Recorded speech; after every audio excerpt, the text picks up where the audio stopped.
अलीगढ़ में एक ऐसी मस्जिद जहां पर एक साथ पढ़ते हैं सिया और सुन्नी नमाज। अलीगढ़ इतिहास में कुछ ऐसी इमारतें दर्ज हैं जो आज अपनी पहचान बनाए हुए हैं। ऐसी इमारत की कहानी इतिहास में दर्ज है।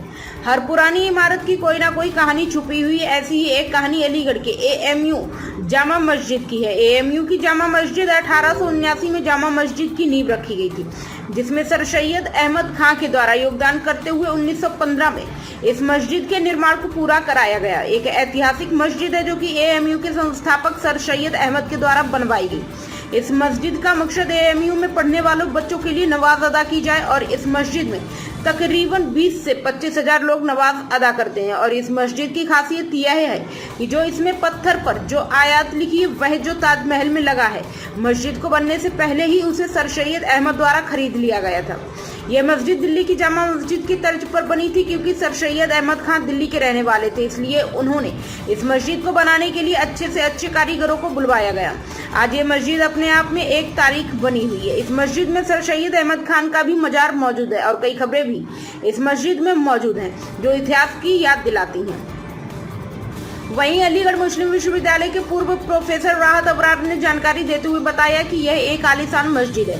इस मस्जिद का एक अलग ही इतिहास है। सर सैयद अहमद खान ने जब इंग्लैंड गए थे तो वहां कॉलेज में चर्च बने थे। उन्होंने कहा कि अलीगढ़ में जो एक मुस्लिम कॉलेज है वहां पढ़ने वाले छात्रों को 5 वक्त की नमाज पढ़ने के लिए एक मस्जिद बनवाई जाए, क्योंकि सर सैयद अहमद खान दिल्ली के रहने वाले थे। वहीं अंग्रेजों के द्वारा जो मौजूदा मस्जिद है उसके बराबर में अकबरी मस्जिद को उठाया गया। जब सर सैयद अहमद खान को पता चला तो उन्होंने उसे मस्जिद में लगे पत्थरों को 102 रुपए में खरीद लिया, क्योंकि वह पत्थर कोई आम पत्थर नहीं थे। जिस शख्स के द्वारा ताजमहल बनवाया गया था उसी के द्वारा उसे पत्थर पर आए थे लिखी गई थी, इसलिए वह पत्थर एएमयू की जामा मस्जिद में लगे हैं। ताजमहल में लगे पत्थर का हिस्सा है जिस पर आयतें लिखी गई हैं। सर सैयद अहमद खान का इस मस्जिद को बनाने का मकसद यहाँ पढ़ने वाले मुस्लिम छात्रों को 5 वक्त की नमाज अदा की जा सके और इस मस्जिद में शिया और सुन्नी मिलकर नमाज अदा करते हैं। कब रखी गई थी जामा मस्जिद की?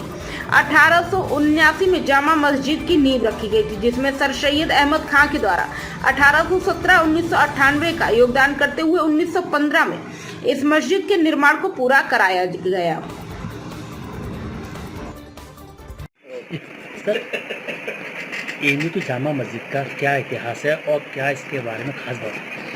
देखिए, सर सैयद अहमद खान जो इस यूनिवर्सिटी के बानी हैं, संस्थापक हैं, फाउंडर हैं, उन्होंने लंदन के जाने के बाद ही ये तय कर लिया था कि जिस तरह कैम्ब्रिज में चर्च होते हैं उसी तरह हम, क्योंकि ये मुस्लिम इदारा बना रहे हैं, यहाँ मस्जिद होगी। मस्जिद के साथ साथ उन्होंने कहा कि हर तालिब इल्म को नमाज पढ़ना लाजिम होगा 5 वक्त की, क्योंकि इस्लाम में 5 वक्त की नमाज है। अब उसके लिए उन्होंने मस्जिद बनाई। मस्जिद बनाने में क्योंकि सर सैयद के यहाँ परफेक्शन बहुत था, हर चीज़ को जो भी करते थे बहुत उम्दा तरीके से करते थे, तो उन्हें पता चला जब ये मस्जिद बनाई रहे थे कि दिल्ली में एक मस्जिद थी जो मौजूदा मस्जिद शाहजहानी मस्जिद जो है उसके बराबर में अकबरी मस्जिद थी। उसको 1857 में अंग्रेज़ों ने शहीद कर दिया था। उसके मलबे में वो तारीख थी, कतबे लगे हुए थे, शिलालेख जिसको कहते हैं हिंदी में, जिस पे जिस आदमी ने लिखे थे उसने लिखे थे जिसने ताजमहल की कैलीग्राफी की थी।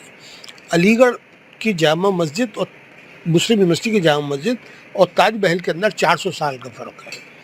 वो सर सैयद को पता चला कि ये बिकने के लिए आ रहे हैं, तो उन्होंने 102 रुपये में उस वक्त ख़रीद लिए और कहा कि जब मेरी मुस्तकबिल की यूनिवर्सिटी की मस्जिद बनेगी मैं उसमें लगाऊंगा।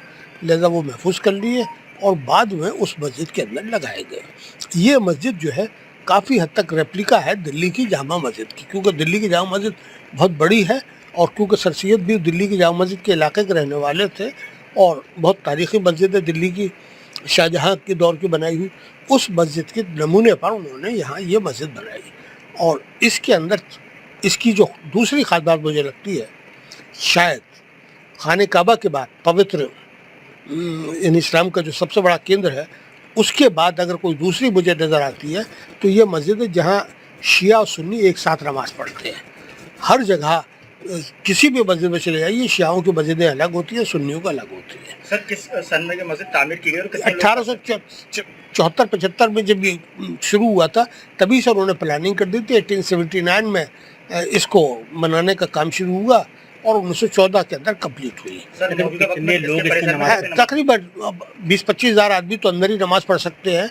उसके बाद जैसे ईद उल फित्र और ईद उल ज़ुहा पर, क्योंकि बहुत बड़ा मैदान है ऐसे सॉल का, वहाँ तक और फिर विक्टोरिया गेट का हिस्सा है और काफ़ी बड़ी तादाद जो है 75,000 के करीब आदमी यहाँ शिरकत कर लेते हैं। कुर्ब जवार के जो आसपास के इलाकों के मोहल्ले के लोग हैं, दूसरे लोग हैं, सिर्फ यूनिवर्सिटी के बच्चे ही नमाज नहीं पढ़ते, यूनिवर्सिटी के स्टाफ ही नमाज नहीं पढ़ता, बल्कि बाहर से भी लोग यहाँ आके ईद और बकरीद की नमाज पढ़ते हैं। किसी ऐसे मस्जिद को बनाने में कितना समय लगा? अब अच्छा खासा टाइम लगा था और उसमें सबसे बड़ी बात यह है कि उस मस्जिद के अंदर 5-6 कब्रें भी हैं एक कोने में। जो हमारे सर सैयद अहमद खां हैं, सबसे पहले उनकी कब्र बनी, फिर जस्टिस महमूद की कब्र है, फिर सर सैयद के जो पोते रास मसूद की है, एक सर ज़ियाउद्दीन यहाँ वाइस चांसलर थे उनकी है, एक सर सैयद के बहुत करीबी सहयोगी बल्कि 2 मौसूल मुल्क की कब्र भी मौजूद है, ज़ैनुल आबदीन की भी मौजूद है। इस तरीके से यहाँ अच्छी खासी कब्रें जो है वो एक कोने में है। और ये हुआ था, उसके बाद ये एग्जीक्यूटिव काउंसिल का फैसला हो गया था, कोई वाइस चांसलर बनेगा तो उसको दफन नहीं किया जाएगा, ये यूनिवर्सिटी वाइस चांसलर कब्रिस्तान नहीं है। तो इस तरीके से 5-6 कब्रें भी उसके अंदर मौजूद है और नाज़िम दीनियात का कमरा भी मौजूद था, तिलावत का भी एक अलग सेक्शन था। और यहाँ हाशिम अली के दौर में एक बाहर के हिस्से में जो नाजिम था, वहाँ ख़वातीन भी नमाज़ पढ़ती थी।